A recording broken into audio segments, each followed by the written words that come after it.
Hi, everybody. This is Gary Williams again, reaching out to friends across the artistic community to really see how we're all coping with this crazy coronavirus situation. And the lady waiting very patiently, they're looking fabulous, is a dear old friend of mine, Libby Battaglia. How are you doing, Libby? I am considering the consequences that we find ourselves in. Not too bad, thank you. We first met a long time ago. We did. You were actually my very first agent for cruise ships.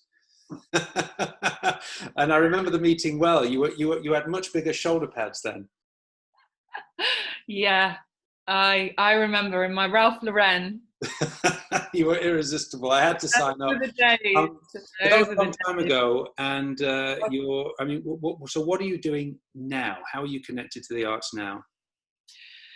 So I have a community interest company called Audacious, and we use light art to interact and engage with audiences. So one of our sort of flagship events is a festival that I started 3 years ago called Up Poole in Dorset. How has this lockdown situation affected your work? Because it doesn't sound like you're sort of doing gigs every week. I mean, has this already affected your income and the Well, planning of your business? it's definitely affected the planning because what I'm doing right now is data crunching. So all of the surveys and all of the audience feedback, looking at all the budgets, looking at all of the responses from the audience, and then kind of collecting that information to really understand the audience and the demographics, and then program and get ready for the following festival. But we are funded by the Arts Council England, who are the kind of artistic and creative development agency, and at this moment in time all funding streams are closed, and they have got an emergency procedure that they're working through with people who are used to working in disaster situations, so that they can decide what they're going to do with arts and culture. So we were kind of in a standstill because we can't go to look. We have lots of sponsorship from businesses, but businesses are in a very difficult position right now. Some of those businesses that we've worked with this year might not be around, so we can't go to businesses and ask them for money because that's not going to be the priority. So for us, it's very, very difficult, and I think we're going to have to look at new ways, new income streams and new ways of working. When is um, this festival this scheduled? particular festival is usually in February, and it's in half term and designed because we wanted to bring people out of their homes on a cold, really it was to see if we could actually do that, if we could get thousands of people to come out of their homes on a cold February night when everyone's really fed up. And light transforms a space, as you know, working in the theatre, but it makes people feel good, and So it it does sounds. I something. mean, February's a long time away. But I guess, like you say, because there's so much planning involved, like maybe this is the kind of time. Is that Diesel? That's Diesel my the dog. dog. Um, I mean, you've got such a. Now's the time that you'll be going to companies and Yeah, asking we for can't do support that. money. Just there's no way you can do that. It Even usually though things may be getting back to normal in February, it probably would be too late to follow the normal plan. funding. Yeah, Yeah. we would. It normally takes 4 to 5 months to sort of fundraise for it, and then you've got to wait for those results. So we don't normally know that we're actually going to do the festival until sort of end of September, October time. So it's a really tight turnaround.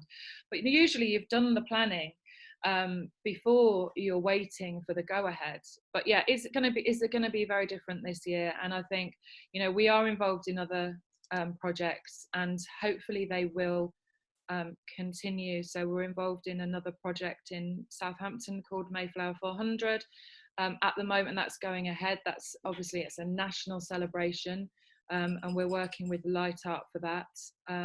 You But feel there that are there's going to be is your feeling that there is going to be enough support from government for the arts? I noticed in Berlin, in Germany, they seem to be really prioritizing that at this time, saying that, now more than ever, and as we come out of this, people are going to need the arts, and it's become sort of a national priority. What's your feeling here in the UK? I don't feel that there is enough support for the freelancers. I feel that it's going to have a very detrimental impact. Normally freelancers, if they're not working in the arts, they're going out and they're working in restaurants or they're working in the hotel industry, and they're not able to do that. So I'm worried for lots of artists, and I hope that everything is back to normal. And I do believe that when it is, everybody will call upon arts and culture to kind of bring those communities back together again, because that's the only thing that can do that. That's what the arts has the power to do. But I think it's going to be a difficult road. And how's it for you personally there? You're in Poole. You live in or close to Poole? I live in Southampton, actually. I live right by the port. The port is over the river, the docks over there. And what's it like? What's the feeling on the streets? And are people doing what they're supposed to be doing? Yeah, you don't. I mean, I've got a dog. I'm fortunate, so I walk him once a day. But there are very few people around. You only really see people running or riding their bicycles. It feels very quiet, and we can hear the docks. They're working. Obviously, things are coming in, and that seems to be at the moment quite normal. So that's not. But you can hear Mother Nature outside. Yeah.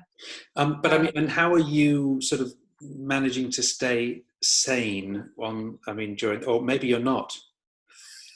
I've got work to do, so I'm fortunate. Right. I work. I work a lot from home, so and I am used to being isolated, and I actually quite like it. But I do miss not going out to meetings and meeting people, but I find that artists are very good at with particularly the artists that we work with are good at technology, so they're fine.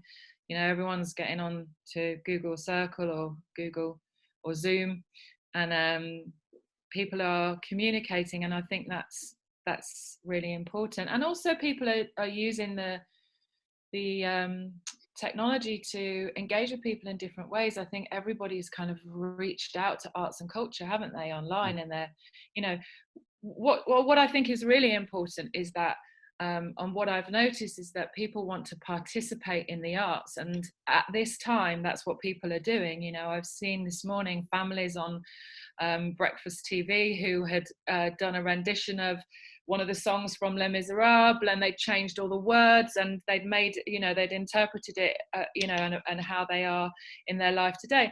And that's really interesting. So I think there is a lot to learn for our industry about how people want to engage with arts and culture. And I think participation is a huge part of that, and will play a huge part of that when we get out of this.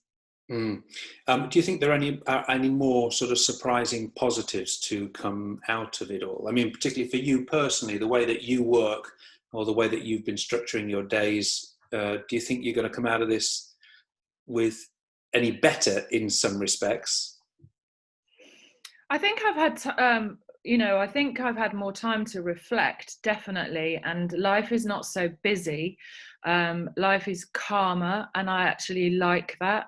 And I think my brain, when you work on a festival and it's an annual festival, it's quite intense because you finish after having a very stressful few months, and then you start straight away evaluating and then start planning for the next one. So that's actually quite a nice feeling. I don't feel that pressure, but I do feel a pressure that we have to work in different ways, and things are going to be very different next year for us.